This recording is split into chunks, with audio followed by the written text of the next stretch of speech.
Burkina Faso's Road to Freedom, a story of defiance and dreams. Hey, want to hear a story that'll blow your mind? It's not about superheroes or Hollywood. It's about real people in Burkina Faso fighting for their future. Ready? Let's dive in. People are awake and fighting today, not for ourselves, but for future generations. Thank you all for the fight that is being waged. This never makes us cry. We will not tremble. We will face it. We will fight for true independence, for our freedom. No fireworks, no national day, no CNN coverage, just a quiet announcement from the government. And then the ground started to shake. From the Sahel to Santa Sud, hundreds of bulldozers, rollers, and heavy industrial equipment appeared, as if rising from the ground. Picture this. People stopped in their tracks. Children stood on rooftops, looking down for the first time, seeing asphalt about to touch their villages. $200 billion, a figure 10 times a country's GDP, and no one from the IMF, no one from the World Bank. Burkina Faso announced, "We will build the largest road network in the history of Africa ourselves, without asking anyone's permission. No loans, no aid, no conditional reforms, just determination and resources from the ground." The world laughed. But while they laughed, Fasamibo was already starting. If you believe in an Africa that can stand on its own 2 feet, walk with this story 1 kilometer at a time. For decades, Burkina Faso has lived like a hostage in a suite, meeting with the IMF, signing pledges, taking money, cutting healthcare budgets, and closing schools. A small, poor, landlocked country, but rich in gold, rich in copper, and rich in unfulfilled dreams. The only thing it lacks? Self-determination. Because every time the IMF sends money, it's forced to open its doors to foreign mining companies. Each bailout is a gradual cut of the state into pilot projects, PowerPoint presentations, and white technical experts who decide the future of the Sahel. They call it development, but the people call it silence, poverty, and dependence. And then, when the IMF turned its back with sanctions, Burkina Faso began to do the unthinkable. Stand up alone. $200 billion, more than 10 times the entire GDP of Burkina Faso. No one believed it. No one, except the government and people of Burkina Faso. This wasn't a model project or a pilot. This was a nationwide plan to rebuild the entire transport system, the backbone, the lifeblood of a country once called a dead end of infrastructure investment. Here's where it gets wild. Less than 2 months after the initial announcement, more than 900 pieces of heavy machinery had been bought, not rented, shipped, and deployed to every province. No World Bank logos on the trucks, no European flags flying over construction sites. Just a Burkina Faso national logo and the fiery eyes of a generation of young engineers learning to build their country with their own hands. This is not a project. This is a declaration. No permission, no green light. Fasamibo isn't run by offices full of paperwork. There are no ostentatious groundbreaking ceremonies or officials who make speeches and disappear. In its place, there's a military-style command system. Each province is a construction unit. Each machine team is an infrastructure battalion. Each kilometer is an order with deadlines, supervision, and penalties for deviation. Roads are open during the day in safe areas. At night, road rollers drive under headlights in red zones, formerly occupied by rebels. They don't wait for peace to work. They build to reclaim land. The project commanders don't send documents. They give orders via encrypted channels, surveillance drones, and real-time GPS updates. There's no room for delay, no 10-year project syndrome. Fasamibo doesn't ask for opinions. It only asks one question. Can it be done? If so, start. Behind every kilometer of paved road is a financial calculation, but there's no line labeled foreign aid. Fasamibo doesn't borrow, no land mortgages, no conditions with Brussels or Washington. The entire budget comes from 3 things. 1, gold mining and reclaiming the sovereignty of resources. 2, domestic taxes levied on previously exempted amounts for foreign corporations. 3, cutting frivolous spending. All the effort goes to infrastructure, while other countries wait for new loans to open international bidding. Burkina Faso has put down a deposit with its own soil. No senior advisors, No engineers from Paris. Just recent bridge graduates operating bulldozers for the first time in their lives. They used to say, "Without the IMF, you will die." Well, look, we are alive and building. Fasamibo doesn't just pave and wait for growth. It's the physical ecosystem of a state being reestablished from the ground up. Each route is linked to a specific goal, directly to the agricultural grain depot, so farmers no longer have to dump their food because of broken roads, passing through areas without schools so teachers dare to come, students dare to dream, pulling through health stations that have never been supplied on time so patients don't die from lack of roads. Not a single road is made for beauty. It's all about distributing national functions through asphalt. In other words, Fasamibo is pulling the state agency out of capital, bringing to every village, every checkpoint, every bush. If a country can reach all its own places, there will be no more forgotten areas. Burkina Faso is a young country, but for many years, its youth have been pushed to the margins of society. No jobs, no direction, no future. Fasamibo changed that, not with promises, but with real contracts. Tens of thousands of young people were trained quickly on-site, learning to operate machines, to measure, to become engineers. Students who used to sell sugarcane juice to make a living now command construction teams of 50 people. Young people who once planned to escape to Europe now return to their hometowns to build the very roads they left behind. And not only do they work, they get paid on time with contracts, promotions, and recognition. The construction site becomes a university, kilometers become classrooms, and the nation is their graduation project. We used to be unemployed, they say. Now we are the ones laying the foundations for the next 50 years. Fasamibo is not a challenge to the world. It's an oath to the people of Burkina Faso themselves. For those who live in villages without ambulances, for the mothers who watched their children die when they couldn't get to a health station 20 kilometers away because of rain, for the children who study by kerosene lamplight, while just a few hundred meters away, a foreign oil pipeline runs through their village. Nothing is more sacred than a road if it's the first road that passes through a place the national map once ignored. Fasamibo wasn't built to score political points. It was built as medicine. When blood doesn't circulate, the body slowly rots.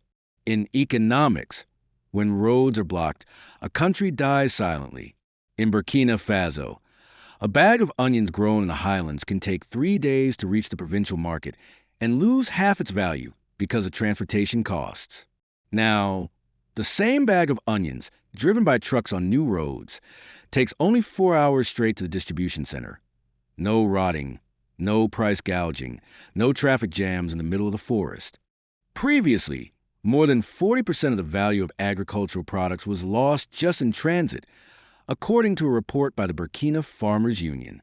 Farmers sweat to grow rice, but when they bring to market, they have to pay for mud, collapsed bridges, and broken trucks along the way. Not to mention, many traders don't dare go to remote areas because they're afraid of being attacked, robbed, or simply because there are no roads to go. An economy where no one comes, no one leaves, and no one believes anything is happening. Since Fasamibo's roads connected to the center, a series of changes have occurred. Local food markets began to have short supply chains. Instead of selling to traders, farmers brought their own food to the market and prices doubled. New cooperatives were established around the intersections. Kaya women organized collective transport, shared trucks, and, for the first time, priced their own produce. Villages that used to have markets only once a week now open every day. Vendors brought their goods from elsewhere. Buyers no longer had to wait for markets to buy or sell. Mobile money transactions tripled in just 6 months in the newly connected areas, according to a report by WEMA, West African Economic Union. When the roads opened, money was freed. When money flowed, people started dreaming. A nation that once waited is now on the move. Never before has the number of people returning to their hometowns been as high as it is now. Mechanics, teachers, even telecommunications engineers in the capital are opening shops, classes, and stations in their hometowns. Because now, the hometown is no longer far away. Home has roads. Home has visitors. Home has hope. The story is no longer how to leave Burkina Faso, but what to do to stay and still live well. If you ever believed that a road couldn't change your destiny, Look back at Fasamibo, because every meter of asphalt is an opportunity for revival. Share this story so the world knows Africa doesn't need rescuers. It needs space to heal itself. When the roads are opened, people don't just move, they stop. They start building. What used to be dusty intersections are now roadside residential clusters, a small tea shop, a repair shop, a mini gas station, a small town. The government doesn't need to draw urbanization on paper. People are planning along the road themselves. At major intersections, many cities are forming in a grid-like manner without a center, where people work, trade, and exchange right where they live. In Twy Province, southwest, the number of business registrations increased by 220% in just 4 months since the interprovincial road was completed. In the Sahel region, once a security hotspot, a chain of 6 roadside markets has sprung up, receiving more than 10,000 transactions per week. When the road comes, people stop. When people stop, the economy starts. Before Fasamibo, all roads led to capital and got stuck there. Thousands of people left their hometowns to find work. Land was scarce. Prices were rising. Jobs were scarce. Life was crowded. Young minds were pushed into the city, then deadlocked. But when the road opens to the village, everything changes. Electricians return to open car repair shops in the village. Teachers leave the capital to teach in the countryside, where there are roads and new schools. Logistics companies move warehouses to the outskirts where land is cheap and roads are clear. An infrastructure expert puts it perfectly.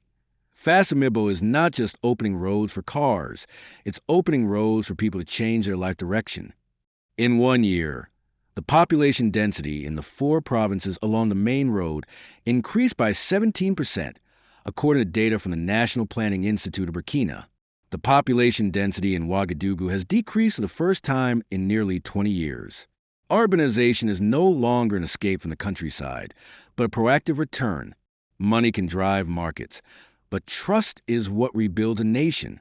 In small villages that once had no maps, people are starting to redraw their psychological boundaries. We are no longer in the countryside, they say. We are on the main axis of the future. We are no longer a place to leave. We are a place where others are returning. Fasamibo, with thousands of kilometers of asphalt, is not only pumping blood into the economy, but reviving a sense of being seen, of being connected. A merchant in Zambeogo says, "Before, we waited for people to come. Now, people ask for directions to get here.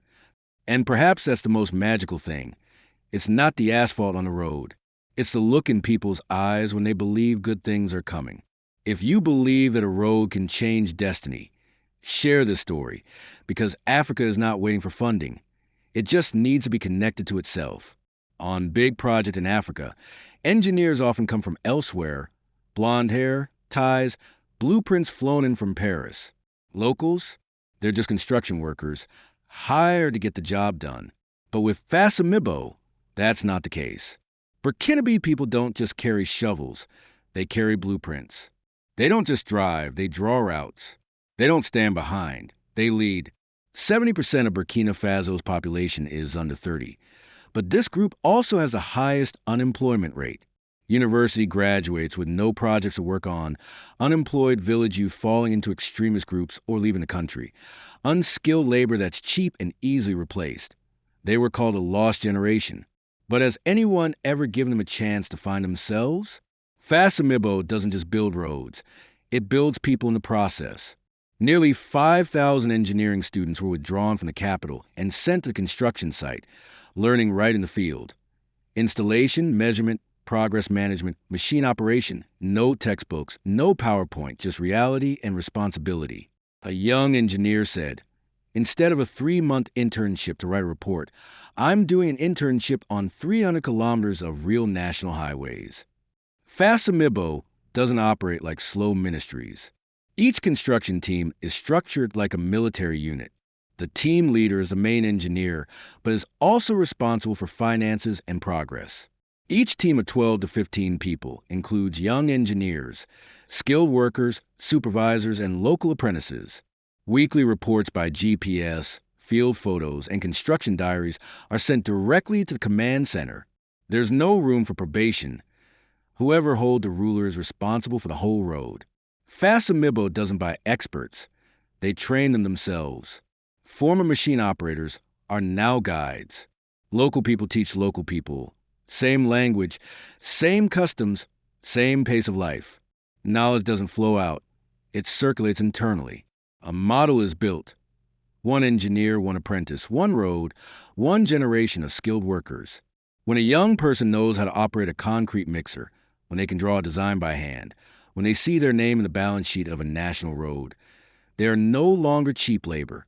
They are national engineers building the country with their own hands. A female engineer shared, "I used to be called a girl who studied engineering to get married. Now, I manage 8 kilometers of road.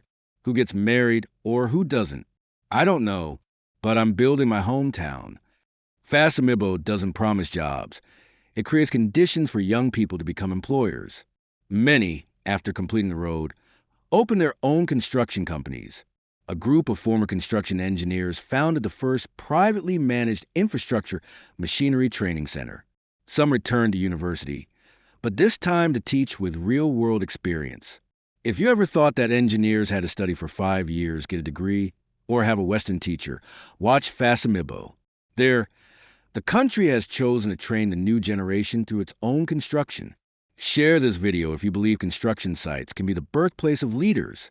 A paved road looks simple, but it's accompanied by gas stations, warehouses, solar power systems, repair shops, motels, small markets, and medical stations. Each kilometer of asphalt is a blood vessel around which dozens of economic cells begin to revive. Imported machinery, gasoline transported from neighboring countries, seeds, fertilizers, medicines, all used to depend on aid or foreign businesses.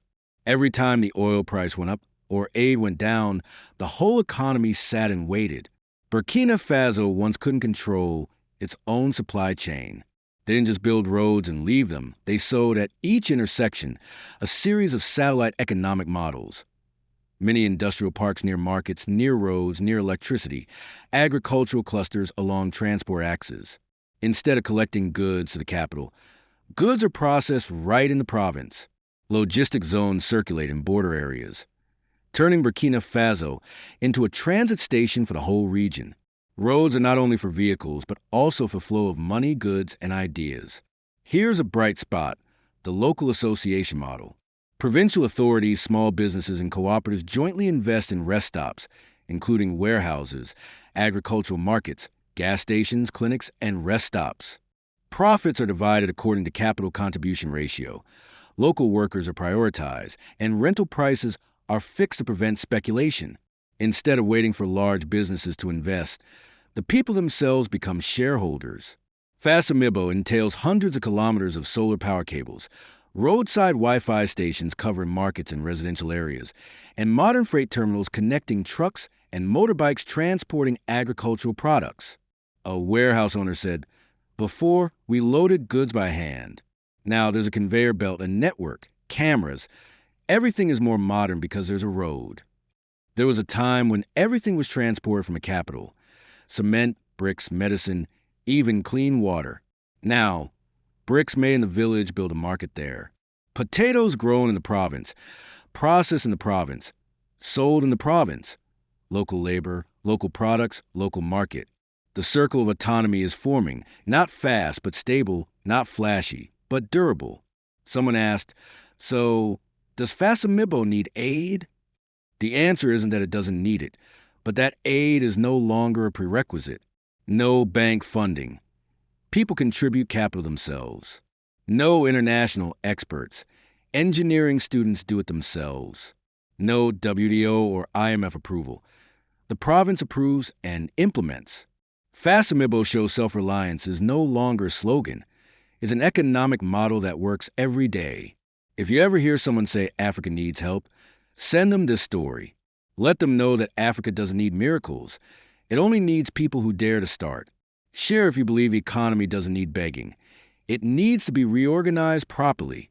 A road can change places, but only education can change people. Fasamibo is not just asphalt on the ground. It's a lesson written with diligence. No blackboards, no chalk, just sweat, responsibility, and love of country. from a land that was once forgotten. Schools have sprung up where children learn by electric light for the first time. And in each small classroom, a Bible verse hangs on the wall that reminds us, faith without works is dead. Fasamibo is faith in action. It needs no proof. It's writing a new chapter for Burkina Faso with the ink of the will of the people. If you believe that God is on the side of those who stand up for themselves, then share this video, because this journey deserves to be known. And if you believe that Africa doesn't need saving, it needs believing, please hit subscribe, because we have a lot more to tell